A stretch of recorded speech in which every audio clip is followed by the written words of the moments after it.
Un cordial saludo a los seguidores del Pensamiento al Aire en Colombia y el mundo. Nuevamente grabando a través de la virtualidad. Un invitado que es distinto a los que normalmente nos acompañan en el canal. Tenemos hoy al médico psiquiatra Pablo Gómez Gómez, profesional de la medicina, quien estudió en la Universidad Pontificia Bolivariana y realizó el posgrado ahí. Un cordial saludo, Pablo. Antonio, muchísimas gracias por tu invitación. Un placer estar aquí contigo y con toda tu comunidad. Y pues qué rico que podamos compartir este espacio, así sea en la virtualidad. Nos toca acomodarnos a lo que la vida nos está presentando hoy en día. Sí, el ideal muchas veces es hacerlo presencial, pero también hemos ido aprendiendo, tanto vos como nosotros, al manejo de la virtualidad. Sí. Hombre, Pablo, el país y el mundo, desde marzo del año anterior, ha cambiado toda su forma tradicional de vivir, de comportarse. Yo quisiera que desde el punto de vista de la psiquiatría, hablemos de ese tema. Bueno, como lo anotaste en la introducción, yo soy médico, yo me formé, mi primaria y mi bachillerato lo hice en la Universidad Pontificia Bolivariana, posteriormente cursé mi posgrado de psiquiatría, hice mi año de servicio social y en el 2001 comencé a estudiar psiquiatría, me gradué en el 2004 y desde ese momento pues estoy ejerciendo mi profesión como psiquiatra. Inicialmente trabajé en clínicas no psiquiátricas, practicaba una psiquiatría que se llama psiquiatría de enlace, que es la psiquiatría que se encarga del paciente médicamente enfermo, no puntualmente del paciente esquizofrénico o con una enfermedad psiquiátrica. Entonces tuve la oportunidad de trabajar durante más de 10 años en instituciones muy importantes como la Clínica Cardiovascular Colombiana, el hospital, la Clínica CES, en su momento Saludco. Pero con el tiempo me fui depurando en mi quehacer como psiquiatra y me dediqué un poco más como una visión más del pensamiento, mezclándolo algo con la parte espiritual y desde ese momento pues estoy trabajando a nivel individual únicamente, a nivel particular, y a eso es a lo que me dedico hoy en día. Entonces ese es como mi recorrido profesional. Pablo, pero además tenés una comunidad inmensa en YouTube a través de tu canal de 528,000 suscriptores. Eso es una tarea inmensa que además conlleva el reconocimiento que estás teniendo cuando una comunidad tan grande te ve y te sigue en tus programas que son, como lo dices, tiene todo incluido, la espiritualidad y la forma de llevar una vida mejor, ¿no? El canal surgió, Toño, como un complemento a mi consulta. Yo atendía la consulta, son consultas de 1 hora, pero a veces sentía que me quedaba faltando tiempo y dejarle asignadas algunas tareas a los pacientes, y se me ocurrió iniciar pues como en esta senda del canal de YouTube. Inicialmente la idea era como prestar un servicio a los pacientes que asistían a mi consulta, y pues jamás pensé que el canal fuera a tener pues semejante despliegue.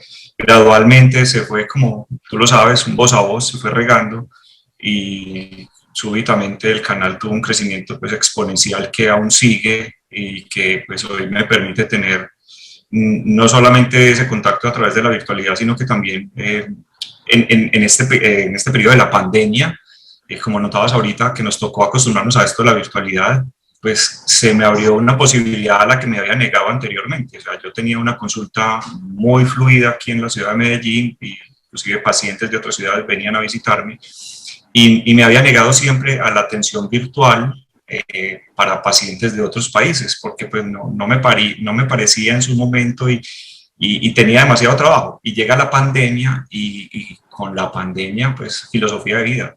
Uno tiene dos opciones ante una situación difícil: resistirse, lamentarse o adaptarse. Y eso fue lo que hice, me adapté, y pues el año pasado, durante la pandemia, podría decirte que más de la mitad de mis pacientes fueron atendidos a través de consulta virtual con pacientes internacionales, con pacientes de todas partes del mundo. O sea, no te alcanzas a imaginar de qué países me llamaban para una cita, y fue muy bonito porque la mayoría de esos pacientes pues me habían conocido a través del canal de YouTube, y bueno, aquí seguimos. Lo que dijiste es vital.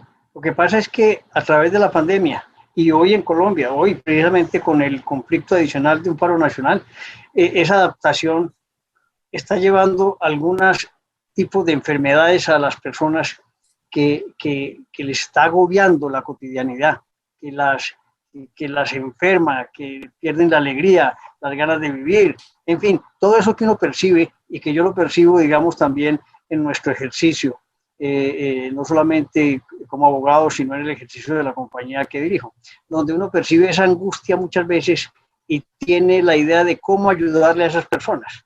Por eso te invitamos aquí, Pablo, para que nos ayudes a que la gente entienda que dejarse ayudar no es malo, que eso es necesario, que se sienten además acompañados. De manera que cuéntanos un poquito de cómo estás percibiendo este tema en la sociedad.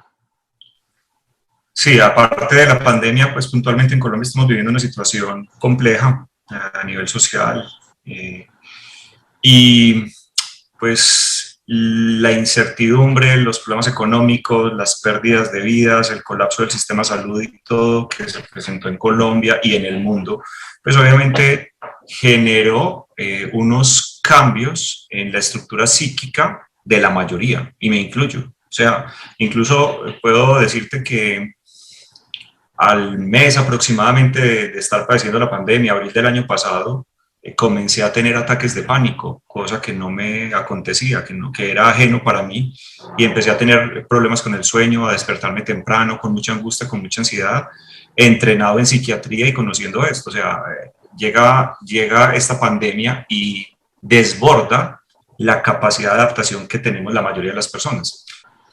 Para que podamos entender bien esto y nos pongamos en contexto, la psiquiatría siempre ha afirmado que las patologías psiquiátricas se sostienen, se fundamentan en tres pilares.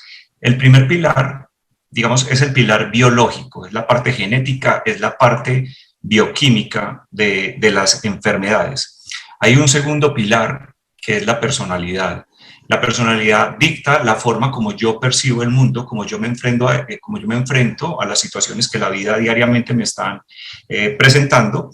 Y esa personalidad, la mitad es genética también y la otra mitad es aprendida de mi entorno, de mi sociedad, de mis padres, de mi familia.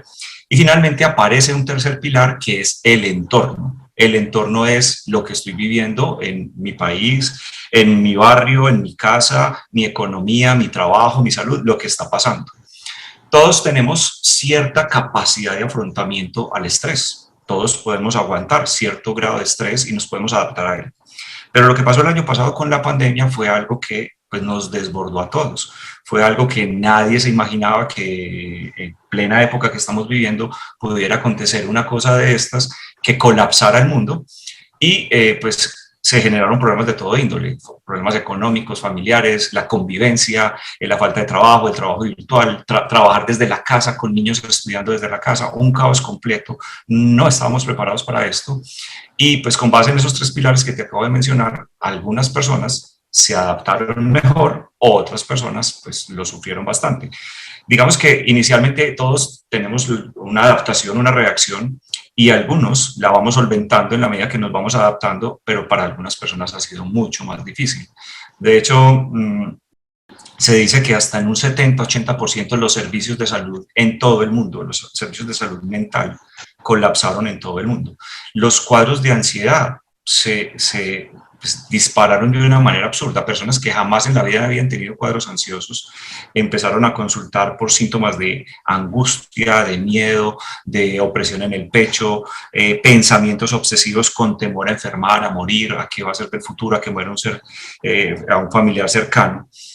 Y fíjate que eso todavía no ha acabado, aunque pues llevamos ya un año largo con este tema de la pandemia todavía en ciertas regiones del mundo, Colombia, Sudamérica, todavía no tenemos vacunación completa, todavía los hospitales siguen colapsados, la economía de alguna manera se reactiva, pero mucha gente perdió su trabajo, en fin, todos estos factores entonces confluyen y aparece esta enfermedad. Y mira que solamente te estoy hablando de lo pandemia. Mira que socialmente ahorita en Colombia también hay una preocupación, bueno, ¿qué va a pasar con las elecciones, el futuro, estas protestas? ¿Qué va a seguir acá? Entonces mira que es una cosa tras otra y se va sumando, y si vos no vas resolviendo, te vas cargando, y tu cuerpo, sobre todo tu cerebro, tu mente, es un órgano que está hecho para protegerte. Entonces estás percibiendo todo ese entorno como amenazante y tu cuerpo reacciona, tu mente reacciona liberando químicos de estrés. Entonces, ahorita es mucho más fácil la gente reactiva, explosiva, que se enojen fácilmente, porque estamos con esa adrenalina alta. Entonces nos da miedo y eso nos enferma. Pero te pregunto, Pablo, esos tres factores van desencadenando esos problemas, ¿no? Porque puede que genéticamente, digámoslo a un ejemplo, yo a mi edad no haya tenido un factor genético negativo o que no se hubiera descubierto, pero a través de la problemática se puede desarrollar de la noche a la mañana, ¿no? Así es. Los factores genéticos, esa pregunta es muy importante porque los factores genéticos están ahí y pueden estar latentes, dormidos, ¿cierto? Y en cualquier momento puede aparecer, es como el cáncer.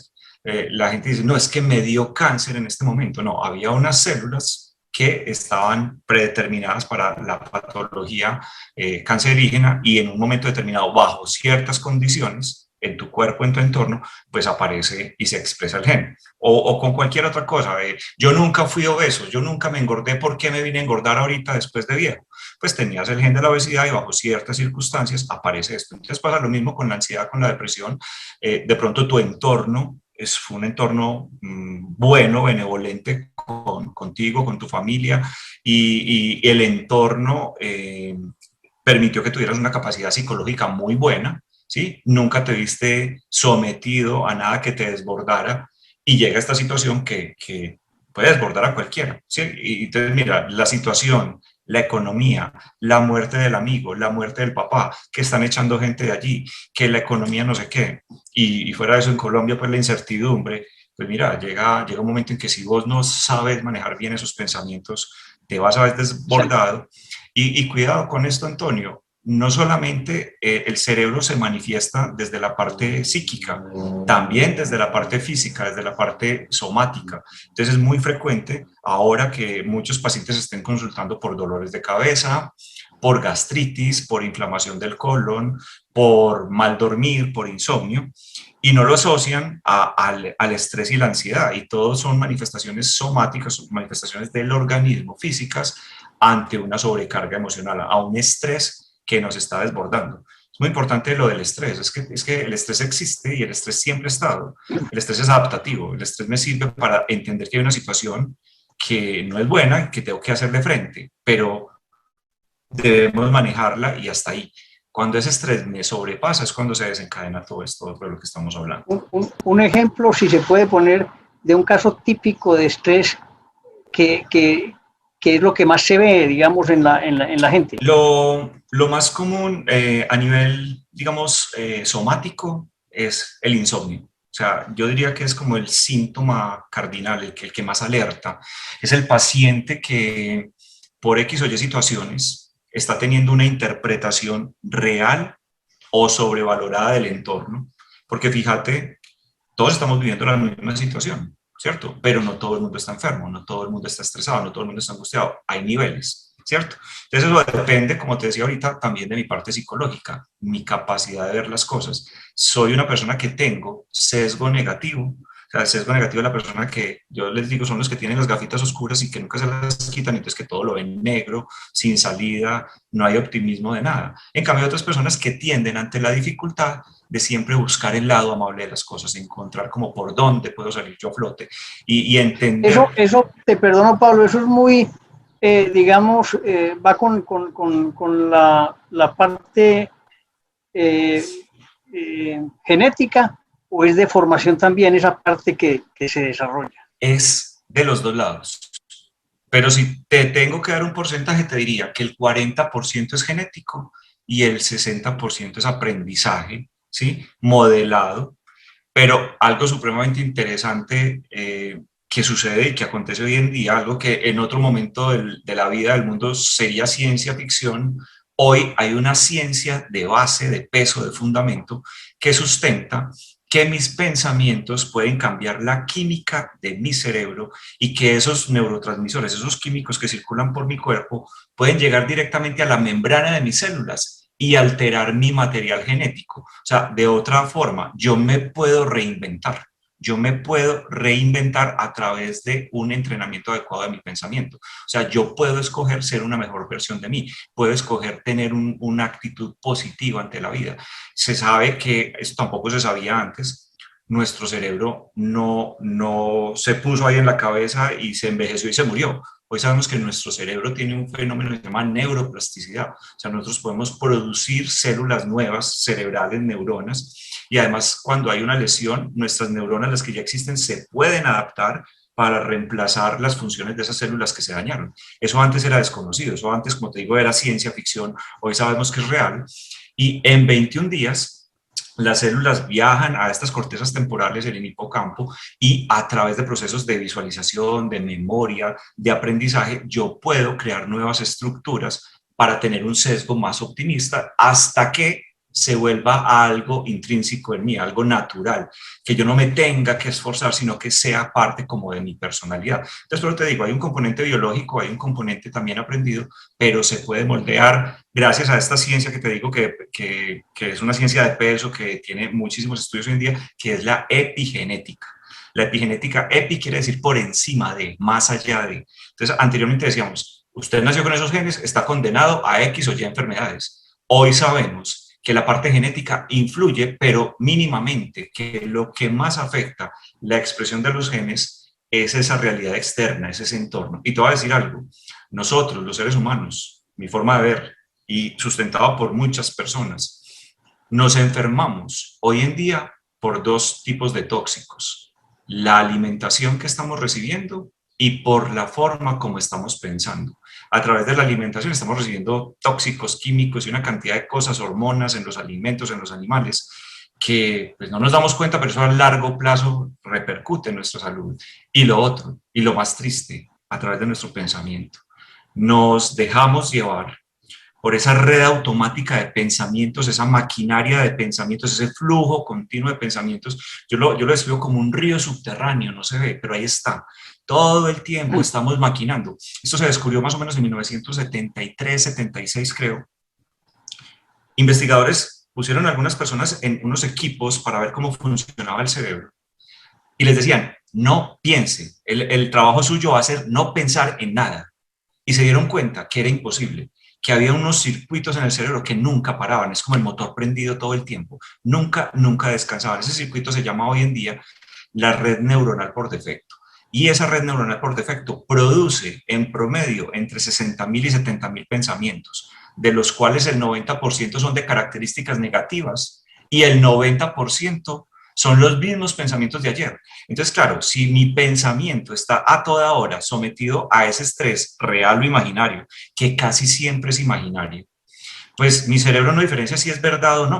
O sea, si yo estoy pensando que me voy a morir mañana de COVID, o que me voy a quedar sin trabajo, o que mi esposa me va a dejar, o que se me va a morir toda la familia, o que Colombia, quién sabe qué va a pasar, supervivencia liberando constantemente picos de adrenalina y de cortisol que temporalmente ante una situación de estrés son absolutamente necesarios para sobrevivir, pero que cuando persisten de manera elevada y crónica van a repercutir en esa genética, apagando ciertos circuitos y encendiendo otros, apagando circuitos que nos protegen y encendiendo otros que nos enferman. Y ahí es donde aparece la enfermedad. Desafortunadamente, si se colapsa el sistema inmunológico, que es lo que más sucede con el estrés, pues aparecen esas células que están por ahí tratando de encontrar una oportunidad para expresarse y aparecen enfermedades que no queremos tener en la vida. Pablo, muy interesante todo lo que nos estás explicando y creo que para la audiencia nuestra y la tuya es muy importante esto. Es decir, voy a ponerlo de otra manera, la actitud nos puede ayudar mucho a superar las dificultades personales, ¿no? Uno, aunque tenga adversidades, pero tiene una actitud positiva, logra vencer eso, ¿cierto? El que esté pasando en este momento por una situación difícil, dolorosa, incómoda, le recomiendo de todo corazón que busque un libro que se llama El hombre en busca de sentido, de Víctor Frank. Víctor Frank es un judío que sufrió pues todo lo que le tocó pasar a los judíos en el Holocausto. Él sobrevivió a 3 campos de concentración. Víctor Frank perdió a su esposa, perdió a toda su familia, pero a pesar de todo, a través de su pensamiento, logró sobrevivir a todas esas situaciones de los campos de concentración. Él veía cómo todos sus compañeros iban siendo asesinados o iban muriendo y él siempre mantenía en su cabeza una actitud positiva, con todas esas dificultades. Él siempre tenía en su cabeza prendida la esperanza. La esperanza no es otra cosa que confiar en que esto no es para siempre y que esto tiende a mejorar, ¿cierto? Entonces, él desarrolló, él es psiquiatra, él ya murió, él es psiquiatra, él es neurólogo, es psicólogo y desarrolló la logoterapia. Y si podemos resumir la logoterapia de Viktor Frankl en una frase es: no son las circunstancias las que determinan al hombre, sino la actitud que tenga el hombre ante las circunstancias. Y él decía, los alemanes me pueden arrebatar todo, mi trabajo, mi familia, mi dignidad.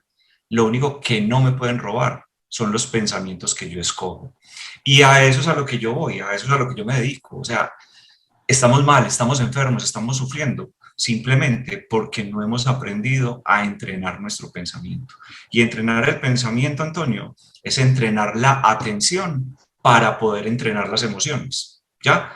Cuando yo me doy cuenta, me vuelvo consciente que mi cerebro está produciendo pensamientos negativos, pues tengo que aceptar eso. Así somos los humanos, eso es lo que producimos. Pero yo sí puedo escoger el pensamiento en el que me quiero enganchar. Eso es bien interesante. Por ejemplo, ¿será que con esta situación política en Colombia mañana vamos a estar peor que en Venezuela? Un pensamiento puntual. Ahora, ¿listo? Puntual y que mucha gente lo tiene. Exactamente. Entonces, te podés empelicular en ese pensamiento y como mucha gente lo tiene, ¿qué pasa? Te sentás a conversar de eso. Y el otro es más pesimista que vos, y el otro dice, yo tengo un amigo en Venezuela, y yo tuve un amigo en Ecuador, y vea esto pues, y no sé qué, y te vas para tu casa, y llegas temblando a tu casa, Dios mío, ¿para dónde cojo? ¿Qué voy a hacer? Vendo las cosas, recojo la platica, ¿para dónde me voy? No, no ha pasado nada de eso, no ha pasado nada de eso, pero estás en tu cabeza ya viviendo en ese momento, estás lleno de química de estrés. Entonces, uno lo que tiene que hacer es aprender a entrenar el pensamiento, a ver, escoger las conversaciones, escoger las charlas, escoger con quién hablo, ¿cierto? Porque es que pareciera que fuéramos adictos al drama, a la tragedia, entonces nos sentamos a conversar. Yo no sé, vos y yo nos conocemos socialmente en un club donde jugamos tenis y allá se da todo tipo de conversaciones. Yo con el respeto de todo el mundo y muy disimuladamente, cuando están hablando de temas que sé que me generan miedo, zozobra o angustia, yo los evado. ¿Por qué? Porque ni esas personas tienen la certeza absoluta de nada, están especulando, están generando más caos y si yo no manejo bien eso en mi cabeza, me contamino con eso. No, en mi cabeza, mi mundo interior hoy está bien. Y todos los días lo que yo hago a través del entrenamiento mental es programar mi futuro, pero programar el futuro que quiero. La gente, desafortunadamente, no solamente habita en el pasado, acordándose del caos, de lo malo, de lo difícil, de lo doloroso y de lo triste, sino que en el presente se anticipan negativamente circunstancias que no han llegado y ojo, lo que te decía ahorita, que a veces, en la mayoría de los casos, ni siquiera llegan, pero sufrimos porque ¿y qué tal? ¿Y qué tal? ¿Y qué tal? Entonces yo lo que hago es decir a la gente, mire, escoja bien sus pensamientos, perdone el pasado, está en el pasado. Mucha gente vive deprimida y triste, Antonio, porque ay, es que a mí cuando era chiquito me hicieron esto, ay, es que mi papá me abandonó, ay, es que mi primera esposa fue infiel, ay, es que no sé qué, y sufren y se deprimen y tienen que tomar pastillas, ir al psiquiatra, porque todavía están cargando ese cuerpo del dolor del pasado. Un cuerpo del dolor del pasado al que yo escojo ir cuando me da la gana para sufrir, porque ese pasado no lo puedo cambiar. Entonces lo único que tengo que hacer es ir a ese pasado, aprender de él y perdonarlo para empezar a vivir en paz hoy en el presente, con un aprendizaje del pasado, para no repetir el futuro, pero siempre con una visión optimista hacia el futuro, trabajando en el presente, preparándome para hacer una mejor versión en el futuro, para vivir mejor en el futuro. Y alguien pesimista de gafitas negras allá estará diciendo, claro, y entonces no nos anticipamos a lo malo que va a pasar, no pensamos en las situaciones negativas o nos hacemos los locos con lo que está pasando. Ojo, no se trata de negar la realidad. Es imposible, eso sería absurdo, eso sería tonto, eso no tiene sentido. Hay una realidad que es real, pero cuidado con nuestro pensamiento. Primero, no caigamos en la trampa de la sobredimensión. Dos, no nos victimicemos. Y tres, con lo que hay, ¿qué depende de mí y qué puedo hacer para estar bien? Eso es lo que hay que hacer. Y eso nos brindaría mucha ayuda. Ahora, lo que hablamos ahorita, hay personas que tienen más capacidad para hacer esto, se han dedicado a trabajar su mente, a tener ese sesgo positivo, optimista. Hay personas que les cuesta más Entonces, pues, hombre, dependiendo de la línea en la que vos estés, si puedes ayudar al otro a salirlo de ese sesgo negativo, pues qué rico. Y si la otra persona definitivamente no se deja, no se quiere ayudar, pues, hombre, distanciamiento. Yo no, mira, esto vos que sos abogado y que te mantienes en este mundo, te va a sonar imposible, absurdo y difícil, pero te voy a decir una cosa. Yo creo que tengo entre 15 y 20 años de no ver un noticiero. Y yo era adicto a Caracol Radio, a la W, a cuánto noticiero había, a las 7, a las 9, a las 11. Y yo crecí en una generación, pues que también a vos te tocó, donde las noticias eran, volaron el oleoducto, secuestraron a no sé cuántos, y la guerrilla atacó a cuántos, no sé cuántos pueblos, y después el narcotráfico. Y todos los noticieros eran lo mismo. Y yo veía eso y todos los días, y me tocó la época de las bombas y todo ese rollo aquí en Colombia. Y claro, entonces yo veía esas noticias y yo dije, Dios mío, otra vez. Entonces me conectaba con lo mismo. Un día decidí, ¿para qué veo noticias? O sea, esto no depende de mí, no lo puedo cambiar. Lo que realmente sea importante, me voy a enterar.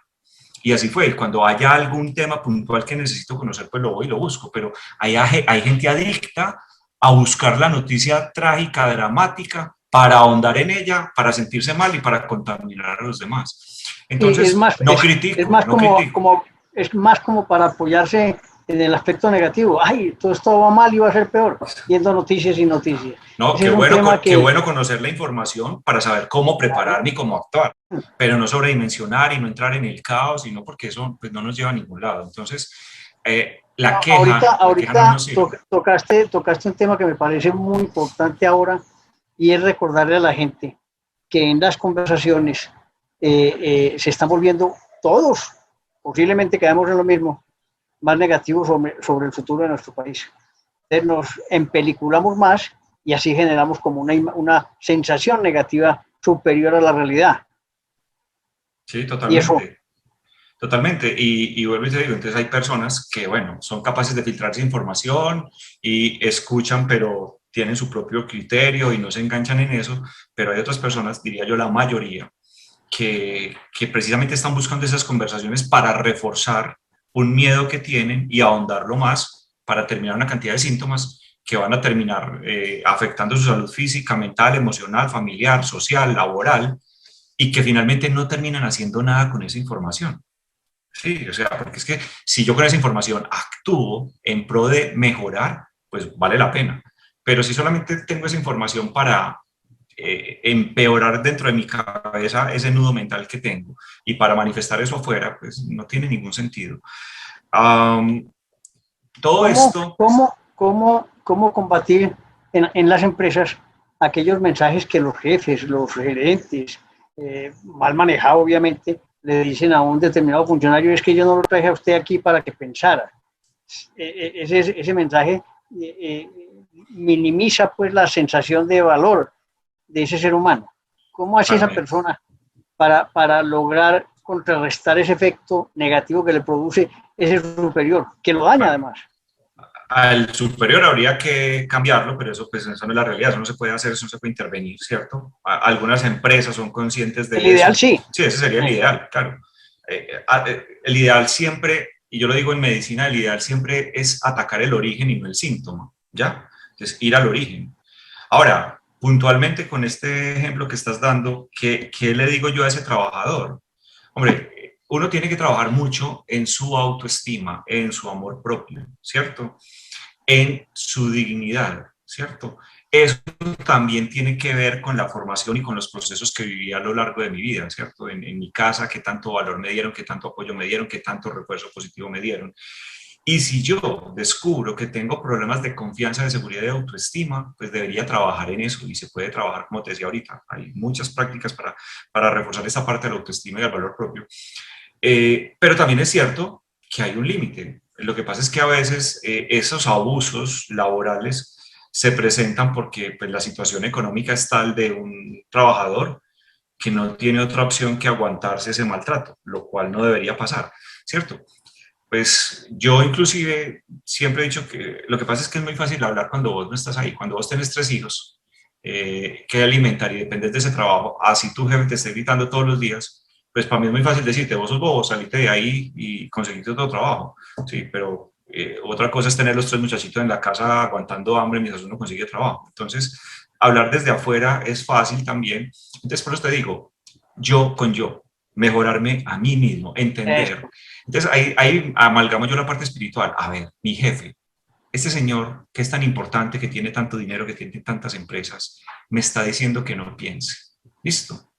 Entonces yo paro y tengo dos opciones: enojarme, insultarlo mentalmente, porque tampoco lo voy a insultar porque también me va a echar, ¿cierto? Pero me lleno de odio, de rabia, de enojo, me enfermo yo y mi jefe está ya tomando whisky con los amigos. Y yo soy el que estoy aquí llevado al berraco. ¿Listo? Y me voy para la casa y llego mal geniado. Y me saluda a mi hijo y déjame en paz que estoy cansado, que tengo mal genio. Y mi esposa, ¿qué te pasó? ¿A vos qué te importa? ¿Me entiendes? ¿Cierto? Por una situación. Entonces, lo que yo normalmente recomiendo ahí, bueno, si usted es una persona que está empoderada, que usted cree en usted, que usted se valora y se ama, pues hombre, mi jefe me dijo eso, mi jefe es así, así lo criaron, así lo educaron, esa es la forma de ser de él, tiene un mal día, la empresa va mal, ¿sí me entienden? Yo busco la forma de que eso que pasó, ese acontecimiento, que es un solo acontecimiento, fíjate eso que es tan interesante, Antonio, solamente un acontecimiento, mi jefe me gritó delante de todo el mundo y me dijo, no piense, trabaje. Eso es lo único real. De ahí para adelante, yo le puedo dar la interpretación que quiera. Es que yo soy muy bruto, es que yo no sirvo para nada, yo por qué me puse a opinar, o dos, me emberraco con el jefe, no sé qué, o también lo que te estoy diciendo. Mi jefe es así, mi jefe no va a cambiar, en el fondo él es buena persona, cuando está tranquilo es distinto, hoy tuvo un mal día, me engancho en eso. Yo le pongo el ejemplo a las personas muy fácil. Cuando uno va en el carro y el señor conductor del taxi se te atraviesa, se te mete en la fila, se te mete por el lado que no es, pues hombre, uno tiene dos opciones: agarrarse a pelear con el señor taxista, gritarle, insultarle, sacar el machete y que el otro saque la cruceta, y el ¿cierto? caos. Y el caos, y después llegar a la casa temblando de la ira y de la rabia, con toda la adrenalina, con todo el cortisol, con toda la hipertensión, con toda la taquicardia, con el sistema inmunológico en el piso. O respirar profundo y decir, a lo mejor este señor, ese carro no es de él, está liquidando, la situación es difícil, a lo mejor lleva un paciente urgente para una clínica, a lo mejor no ha hecho ni una sola carrera, yo tengo en mi casa todo resuelto, paremos, dejemos lo que se meta, a lo mejor no estudió, a lo mejor no tiene cultura ciudadana, pero yo, con yo, estoy bien. Y mira que tan distinto, o sea, finalmente termina siendo una elección, una actitud, escojo cómo enfrentar las cosas. Entonces, a veces nos enfermamos y caemos inclusive en diagnósticos psiquiátricos de depresión, de ansiedad, de trastornos mixtos, de trastornos psicosomáticos, y muchas veces es por eso, Antonio, porque estamos anclados al pasado y estamos anticipándonos negativamente al futuro y estamos desaprovechando el único tiempo real que existe, que es el presente. O sea, tienes que vivir el día a día, planificar tu día para vivir mejor, aprender del pasado, sanar el pasado, tratar de no tener enemistades con nadie, vivir bueno con todo el mundo, y de esa manera pues vas a procurar la mejor calidad de vida. Complementándolo con alimentación, con ejercicio, pues ahí está como la receta. Pablo, un tema que también observo en las empresas es que la relación afectiva entre marido y mujer se ha dañado, es decir, hay los dos extremos, o se han fortalecido en la convivencia de una manera increíble, se vieron cosas que ellos mismos no conocían y han disfrutado inclusive su relación matrimonial más, o su convivencia por lo menos, más que en otras épocas. Pero por el contrario, otros que eran como fuertes y han encontrado serias dificultades. ¿Qué les podemos decir a la gente en estos momentos? Lo que estás notando es cierto. Justo ayer atendí a una paciente en los Estados Unidos que pues precisamente decía que le había tocado muy duro a lo largo de la vida con su esposo, un esposo fuerte, de alguna manera maltratador emocional, y que a raíz de la pandemia, pues luna de miel completa, el señor cambió por completo, muy hogareño, muy querendón, muy todo lo demás. Pero no es lo usual, es al revés. Lo normal es que haya habido más roces, más dificultades, problemas de convivencia que ya se venían dando y que se podían solventar de alguna manera porque no estábamos todo el tiempo juntos, no todo el día estábamos en el mismo lugar confinados. Pues pasaban de alguna manera no desapercibidos, pero sí más tenues. En la pandemia se acentuaron muchísimo más. Con respecto al tema de pareja, yo siempre lo enfoco igualmente desde esa parte del amor propio, Antonio, del amor propio. Es que En el tema de las relaciones de pareja nos metieron un cuento a todos desde hace mucho tiempo y a las mujeres les entró más, ¿sí? Que es que uno era una media naranja y que uno tenía que andar por la vida esperando a conseguir la otra media naranja, ¿cierto? Y las mujeres, esa media naranja es un príncipe azul que generalmente termina siendo un sapo. Entonces, esa media naranja, ahí estamos fritos, porque es que cuando me dicen, es que usted es un media naranja y tiene que encontrar la otra media naranja para ser feliz, ahí acabaron conmigo. Porque primero, yo no soy media naranja, yo soy una naranjita entera, ¿cierto? Y yo no puedo poner mi felicidad en las manos del otro. Cuando yo para ser feliz necesito tener a otra persona a mi lado, tengo severos problemas de amor propio y de autoestima. Entonces yo lo que le digo a todo el mundo es, casados o sin casarse o que se vayan a meter en una relación, es que primero que todo usted se tiene que amar a usted más que a nadie y segundo, usted tiene que ser feliz solo para después, si quiere, porque no es una obligación, si quiere, complementar su vida con alguien que también venga completico y feliz, para que los dos puedan vivir felices, ¿cierto? Pero yo no puedo poner en manos de otro mi felicidad, porque si para ser feliz, me siento feliz porque conseguí novio, porque conseguí pareja, y esa pareja después cambia, después se enoja, después se vuelve gritón, después se vuelve contestador, después me deja, después se muere, pues se me acaba la felicidad. Entonces yo no puedo hacer eso. Ahora, en el tema, ya si estamos en pareja, obviamente todos vamos a cambiar. En el enamoramiento todos mostramos la mejor versión, también es un elemento químico en el cerebro, esa parte del enamoramiento, pero después se va acentuando y volvemos a la realidad. Y en esa realidad, pues uno comparte con la otra persona a lo largo del tiempo porque tiene planes a futuro. O sea, esta persona, aunque tiene algunas características que me incomodan y que me disgustan, pues son más las cosas buenas, tenemos los mismos principios, vamos para el mismo lado y estamos construyendo y ahí no pasa nada. En una relación de pareja, como para darle forma a esto, lo único que yo aconsejo, Antonio, es, dependiendo de lo que estés viviendo, fíjate cómo está tu autoestima, tu amor propio y por qué estás ahí, uno. Y segundo, lo único que uno puede aguantar muchas cosas en una relación de pareja, pero cuando te están tocando tu dignidad, ahí sí tienes que salir corriendo.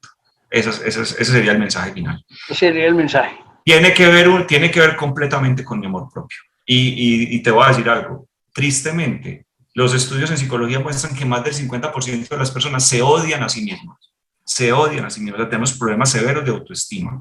Y esos problemas severos de autoestima tienen todo que ver pues, con mi pasado, con mi crianza, con mi educación, con mis padres. Ahora, no es echarle la culpa a los padres, no, por Dios, vamos a pensar en mi papá y mi mamá, cómo les tocó a ellos. Si a mí me tocó duro, posiblemente yo les tocó el triple de duro, ¿cierto? O sea, no es culpa de ellos. Entonces yo lo que tengo que hacer, por eso te decía, ir a ese pasado, reconocerlo, sanarlo y hacerme responsable de mi vida hoy. No puedo seguir echándole la culpa ni al país, ni a la sociedad, ni a los políticos, ni a la economía, ni al virus.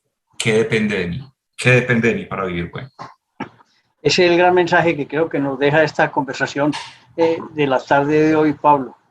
La verdad es que el tiempo lo tenemos limitado para no cansar a nuestra audiencia, pero estos programas ameritan de vez en cuando volver a hablar del tema. De manera, Pablo, que el Pensamiento al Aire te agradece este conversatorio porque deja muchas enseñanzas, muchos mensajes. Es que todos tenemos las mismas posibilidades de tener problemas. Lo importante es cómo los atendemos, cómo actuamos en la vida. De manera que muchas gracias por acompañarnos. Antonio, a ti por invitarme, un gusto y un saludo y un abrazo muy fuerte para todos tus seguidores. Mucha suerte, Pablo. Igualmente.